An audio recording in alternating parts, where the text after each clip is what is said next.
बार प्रधानमंत्री पद की शपथ लेंगे नरेंद्र मोदी। पुराने मंत्रियों के साथ नए चेहरों को भी मिल सकती है जगह। शपथ ग्रहण के पहले संभावित मंत्रियों को टी पार्टी।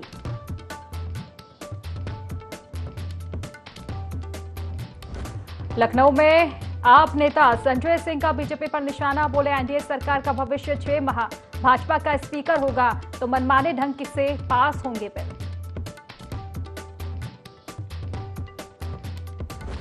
कानपुर में पुलिस और ड्रग्स तस्कर इश्तियाक के बीच मुठभेड़। जवाबी कार्रवाई में घायल हुआ इश्तियाक। ड्रग्स का बड़ा तस्कर है आरोपी।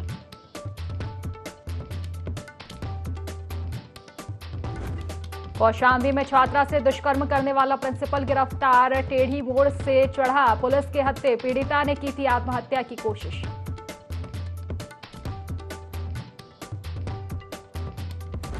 अमेठी में सड़क हादसा। कार और बाइक की टक्कर। 4 लोगों की मौत, 6 से ज्यादा लोग घायल।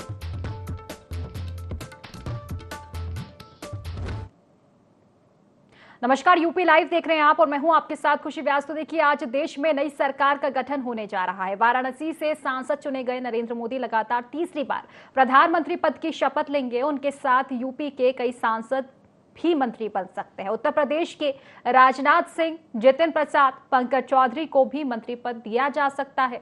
रालोद प्रमुख जयंत चौधरी, अपना दल की नेता अनुप्रिया पटेल को मंत्री बनाया जा सकता है। इसके अलावा उत्तर प्रदेश से मोदी कैबिनेट में ब्राह्मण से लेकर दलित और ओबीसी चेहरों के नाम शामिल किए जाने पर भी चर्चा है।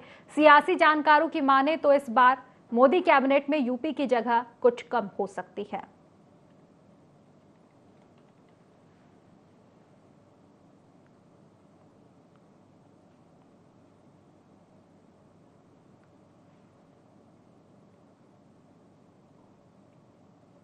चलिए विस्तार से चर्चा करेंगे। अश्वनी हमारे साथ जुड़ चुके हैं फोन लाइन पर। अश्वनी, नई सरकार का गठन होने जा रहा है। एक और नरेंद्र मोदी प्रधानमंत्री की पद की शपथ लेने वाले हैं तीसरी बार।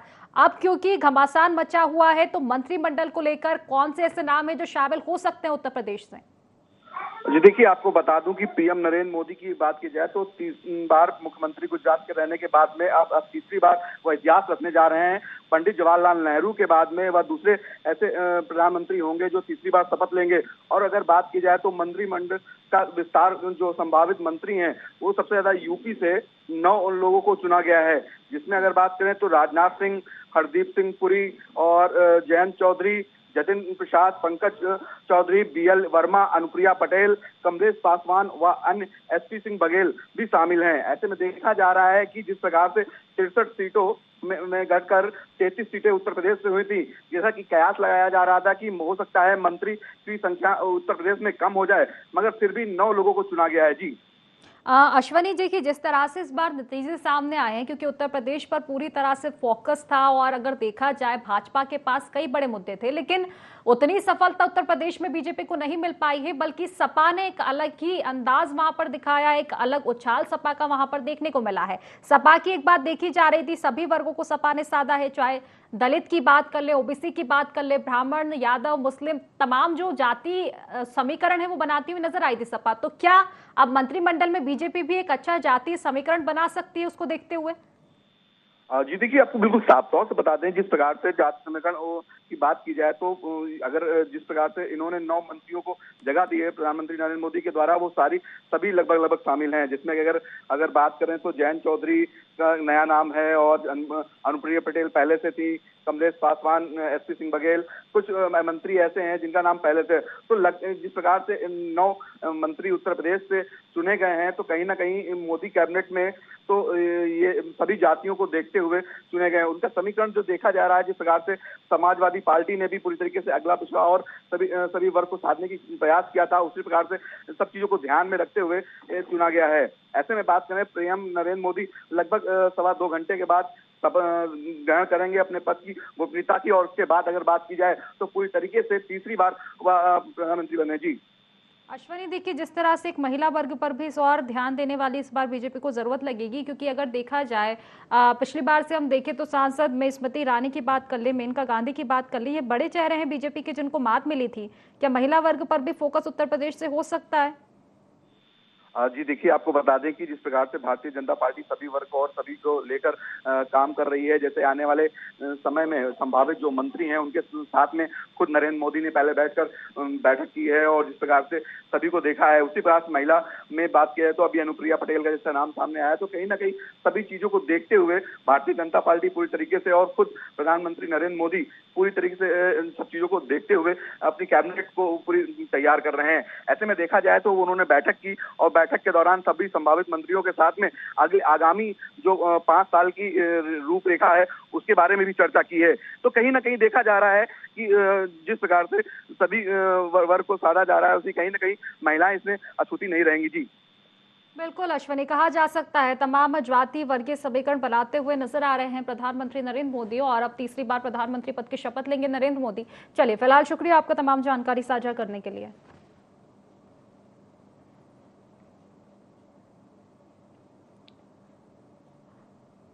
चलिए कौशाम्बी से अब आपको बड़ी खबर बता दें, जहां किशोरी से दुष्कर्म का आरोपी गिरफ्तार हुआ है। आरोपी प्रधानाचार्य देवेंद्र मिश्रा गिरफ्तार हुआ है। पुलिस और एसओजी टीम ने गिरफ्तार किया है। आपत्तिजनक वीडियो वायरल हुआ था।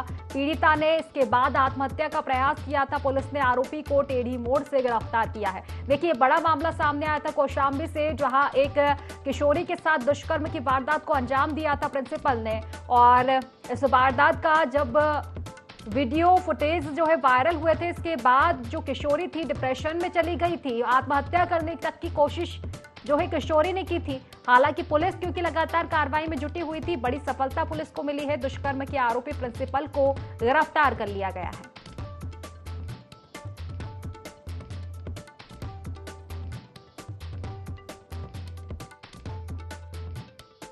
पर वायरल हो रहा है फोटो और वीडियो के आधार पर थाना कोखराज में मुकदमा पंजीकृत कर लिया गया था।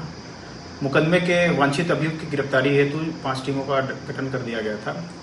आज मुख्य विकास से सूचना मिली कि मुख्य आरोपी टेढ़ी मोड़ पर है। उसी सूचना के आधार पर एसओजी की टीम और थाना कोखराज की टीम के द्वारा अभियुक्त को मौके से गिरफ्तार कर लिया गया है। इसमें लिखा पढ़ी की कार्रवाई की जा रही है। उसके बाद माननीय न्यायालय के समक्ष इनको पेश किया जाएगा। बहराइच के फखरपुर थाना क्षेत्र में जमीनी विवाद में दबंगों ने अधिवक्ता और उसके भाई पर जानलेवा हमला कर दिया। हमले में घायल दोनों भाइयों को अस्पताल में भर्ती कराया गया है। फिलहाल पुलिस ने मामला दर्ज कर आरोपियों की तलाश शुरू कर दी है।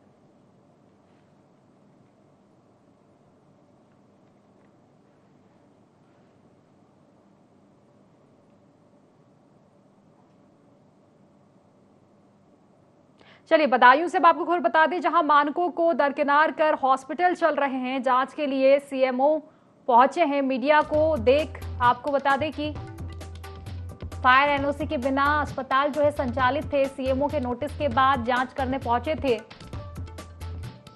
एसीएमओ। अस्पताल में तय मानकों का प्लान नहीं हो रहा था। मानक पूरे ना होने की वजह से सीएमओ ने नोटिस दिया था। तो मानकों को दरकिनार कर हॉस्पिटल चलाए जा रहे थे। जांच के लिए सूचना मिलते ही एसीएमओ पहुंचे।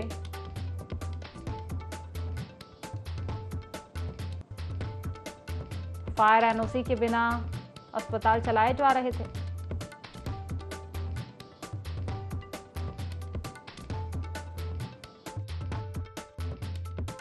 जैसे शासन से जो दिशा निर्देश प्राप्त हुए हैं, तो शासन के दिशा निर्देशानुसार हमारे द्वारा जनपद में फायर ऑडिट हॉस्पिटलों में किया जा रहा है और हॉस्पिटलों में जाके समस्त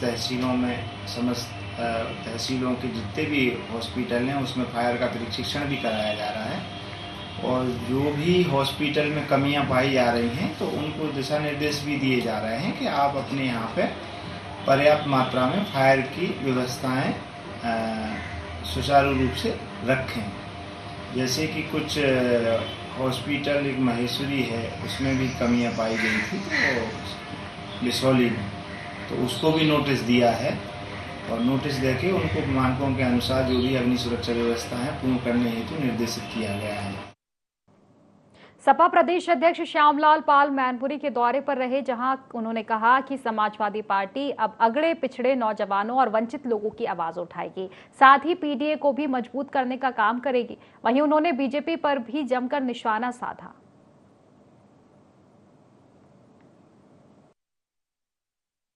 पूरी जनपद में मैं कई वर्षों से काम कर रहा हूँ। मुझे यहाँ प्रचार के लिए जिम्मेदारी दी गई थी और मैनपुरी के लोगों ने अपने नेता आदरणीय धरतीपुत्र मुलायम सिंह के आदर्शों विचारों को, शोषित वंचित लोगों की आवाज़ को, आदरणीय डिम्पल यादव जी को बिल्कुल रिकॉर्ड मतों से जिता करके देश की पार्लियामेंट में भेजा है। भारतीय संविधान को बचाने के लिए, लोकतंत्र को बचाने के लिए, ओबीसी एससी आरक्षण को बचाने के। जनपद मैनपुरी के कस्बा वेवर के मोहल्ले में उस समय सनसनी फैल गई जब खाना लेने गए छोटू सक्सेना ने वापस आकर कमरे में पत्नी को फांसी के फंदे पर झूलता देखा। आनन फानन में पत्नी को उतारकर ससुर को फोन पर सूचना दी। आपको बता दें कि घटना की सूचना पाकर पुलिस अधीक्षक और सीओ सिटी अजय सिंह चौहान मौके पर पहुंचे, जिन्होंने शव को कब्जे में लेकर पोस्टमार्टम के लिए भेज दिया है। साथ ही पुलिस मामले की जाँच में भी जुट चुकी है।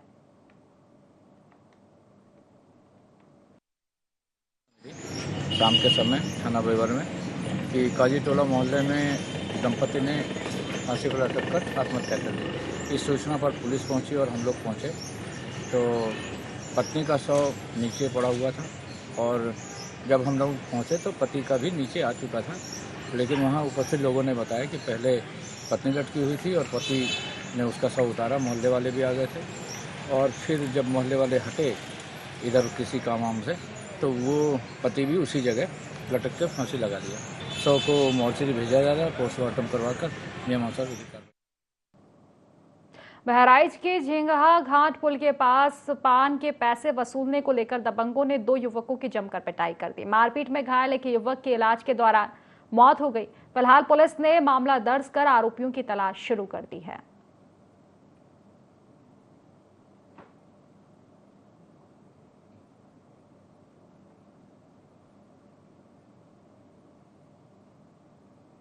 आप नेता संजय सिंह ने बीजेपी पर जमकर निशाना साधा है। संजय सिंह ने कहा कि मोदी जी की फोटो बड़ी और राम जी की छोटी कर दी। भोले शंकर थोड़ा दयालु हैं, इसलिए काशी में जीत गए।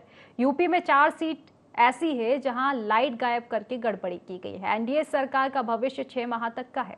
इंडिया गठबंधन की बैठक में हम देश की राजनीतिक गतिविधियों पर ध्यान देंगे। चंद्रबाबू नायडू चाहते हैं कि आंध्र प्रदेश को विशेष दर्जा दिया जाए। नीतीश कुमार जी कह रहे हैं अग्निवीर योजना खत्म की जाए। टीडीपी चाहती है उनका स्पीकर हो। भाजपा का स्पीकर होना घातक है। भाजपा ने 150 सांसदों को एक साथ सस्पेंड किया था। भाजपा का स्पीकर होगा तो मनमाने ढंग से बिल पास होंगे समेत तमाम बातों को लेकर बीजेपी पर उन्होंने निशाना साधा है।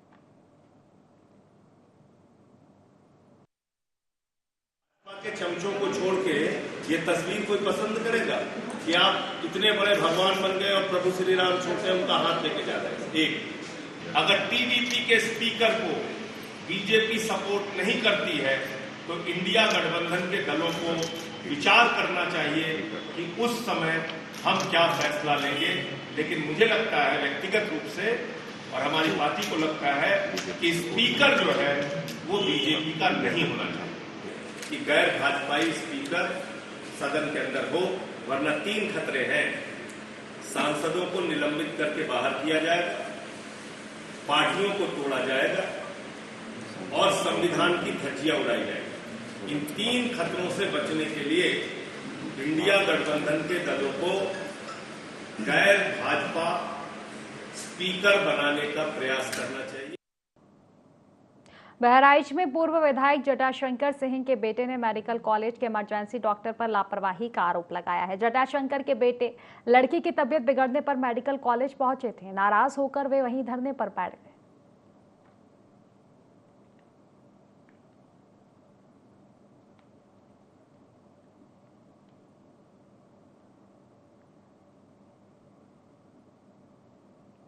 चलिए अमेठी से आपको खबर बता दें, जहां रफ्तार का कहर देखने को मिला है। बाइक और कार की टक्कर हुई है। हादसे में 4 लोगों की मौत की खबर सामने आई है। 6 से अधिक लोग घायल हुए हैं। कार अनियंत्रित होकर पेड़ से टकराई थी। पश्चिम द्वारा के पास चौराहे की यह घटना बताई जा रही है। तो अमेठी से सड़क हादसे की खबर सामने आ रही है, जहां बाइक और कार में टक्कर हुई। आपको बता दें कि इस हादसे में 4 लोगों की मौत हो गई। 6 से अधिक लोग इस हादसे में घायल हुए हैं। कार अनियंत्रित होकर पेड़ से टकराई थी। पश्चिम द्वारा के पास चौराहे की यह घटना बताई जा रही है।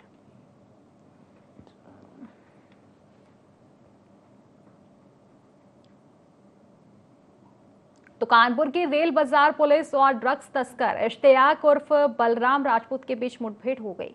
इसमें पुलिस की गोली लगने से इश्तियाक घायल हो गया। बलराम राजपूत का शहर में ड्रग्स और चरस का बड़ा नेक्सस है। उस पर कई थानों में 2 दर्जन से अधिक मुकदमे भी दर्ज हैं।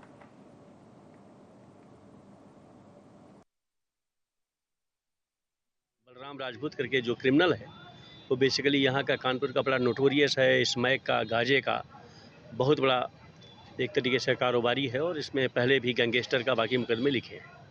हम लोगों ने इसकी पूरी डिटेल सर्विलांस की और जब पूरी टीम हमारी लगी, हमारी टीम को ये सूचना मिल रही थी कि मूवमेंट अभी भी कर रहा है यहाँ पे, इन पे आप अलर्ट रहना। इन्होंने जब इनको इंटरसेप्ट किया तो इनके ऊपर इनके फायरिंग हुई और चूँकि ये जैकेट पहने हुए थे तो बुलेट प्रूफ जैकेट पे गोली लगी और फाइनली ये बचे। और जब इन्होंने जवाबी कार्रवाई की तो उसको गोली लगी है, उसको हॉस्पिटल एडमिट किया गया है। इस पे 25 से ज़्यादा मुकदमे आज की डेट में दर्ज हैं। चलिए बदायूं से हम आपको खबर बता दें, जहां 2 बाइकों की टक्कर हुई है। बाइक सवार 2 लोगों की मौत हुई है हादसे में। बिलसी क्षेत्र के गढ़ौली गांव के पास की ये घटना बताई जा रही है। तो बदायूं से ये पूरा मामला सामने आ रहा है। 2 बाइकों में टक्कर हुई। बाइक सवार 2 लोगों की मौत हुई है इस हादसे में। बिलसी क्षेत्र के गढ़ौली गांव के पास की ये पूरी घटना बताई जा रही है।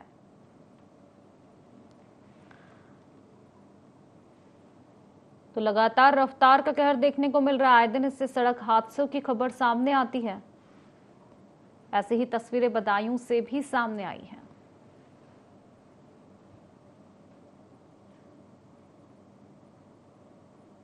तो रविवार को सुबह 9 बजे जिले के 15 परीक्षा केंद्रों पर बीएड प्रवेश परीक्षा होनी है। इसमें 7 में से ज्यादा परीक्षार्थी शामिल होंगे। इस परीक्षा को सकुशल संपन्न कराने में जिला प्रशासन जुट चुका है। 2 पालियों में होने वाली इस परीक्षा के दौरान परीक्षा केंद्र से 500 मीटर की परिधि में सभी फोटो स्टेट की दुकानें बंद रहेगी। पहला प्रश्न पत्र सुबह 9 बजे से 12 बजे तक और दूसरा प्रश्न पत्र दोपहर 2 बजे से शाम 5 बजे तक होगा। संयुक्त बीएड प्रवेश परीक्षा को निष्पक्ष, निर्विघ्न और सकुशल संपन्न कराने के लिए 8 सेक्टर मजिस्ट्रेट के अलावा 15 स्टेटिक मजिस्ट्रेट लगाए गए हैं। इन स्टेटिक मजिस्ट्रेटों को सभी परीक्षा केंद्रों पर तैनात किया गया है। केंद्र व्यवस्थापकों को निर्देश दिया गया है कि समस्त परीक्षा केंद्रों पर शुद्ध शीतल पेयजल की पर्याप्त व्यवस्था कराई जाए।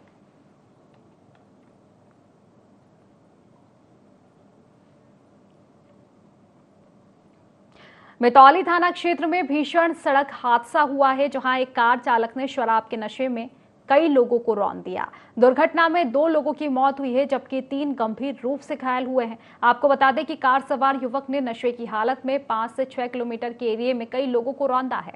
पहले 2 साइकिल चालकों को रौंदा, उसके बाद एक बाइक सवार को टक्कर मार दी। कार चालक युवक को मौके से गिरफ्तार कर लिया गया है। वहीं डीएम महेंद्र बहादुर सिंह जिला अस्पताल पहुंचे और त्वरित कार्रवाई के निर्देश दिए हैं।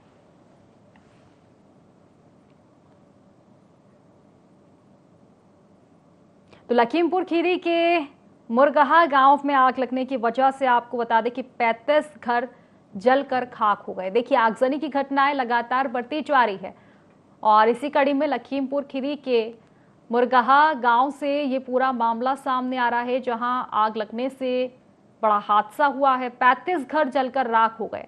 दमकल की मदद से हालांकि आग पर काबू पाया गया है। आग लगने की वजह से भारी नुकसान भी हुआ है।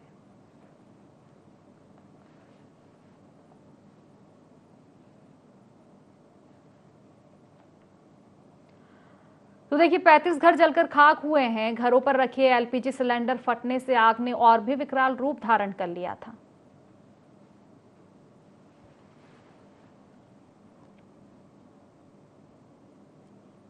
तो लगातार आगजनी की घटनाएं गर्मी के मौसम में देखने को मिल रही हैं।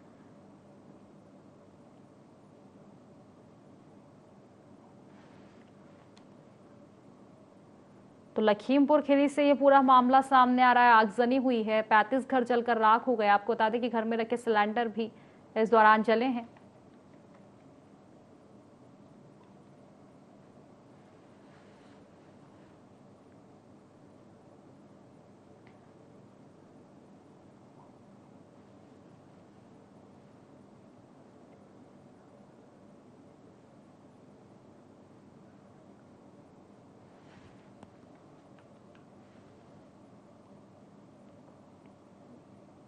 चलिए खबरों में आगे बढ़ेंगे, जहां झांसी के लक्ष्मी गेट मार्ग पर देसी शराब की दुकान के मोहल्ले में खुलने के अवैध विरोध में सैकड़ों की संख्या में महिलाएं और पुरुष धरने पर बैठ गए। धरने पर बैठे लोगों ने कहा कि मोहल्ले में शराब की दुकान होने के चलते इंजीनियर और सरकारी नौकरी में होने के बाद भी मोहल्ले की युवाओं के शादी के रिश्ते नहीं हो पा रहे हैं। बड़ी संख्या में युवा अविवाहित रह रहे हैं।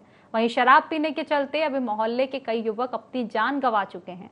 शराब की दुकान खुलने वाले स्थान के पास स्कूल और मंदिर भी है, जिससे वहां से निकलने वाले श्रद्धालु और विद्यार्थियों को परेशानियों का सामना करना पड़ता है। क्षेत्रवासियों का कहना है कि शराब की दुकान हटाने तक धरना लगातार जारी रहेगा।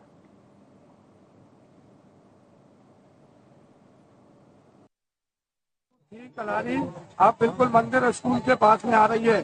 40 से 50,000 लोगों की घनी बस्ती है। इसको लक्ष्मी गेट से हटाई जाए। कलारी से ये दिक्कत आती है कि बच्चे पढ़ने वाले पढ़ नहीं पा रहे हैं और जो माताएं बहनें निकलती हैं, शराबी जो है बहुत कसते हैं, उनके संग में बदतमीजी भी करते हैं। यह जो प्रदर्शन, धरना प्रदर्शन लक्ष्मी गेट में वार्ड नंबर 19 हमारे लोकप्रिय पार्षद अरविंद खटीक द्वारा चलाए जा रहे हैं, ये मात्र लक्ष्मी गेट कलारी है। इसके वजह से धरना प्रदर्शन चल रहा है। यहाँ पे कम से कम 20 परिवार ऐसे हैं कि जिनके बच्चे सरकारी सर्विस में हैं। तो फिलहाल इस बुलेटिन में बस इतना ही। आप बने रहिए IND 24 के साथ। नमस्कार।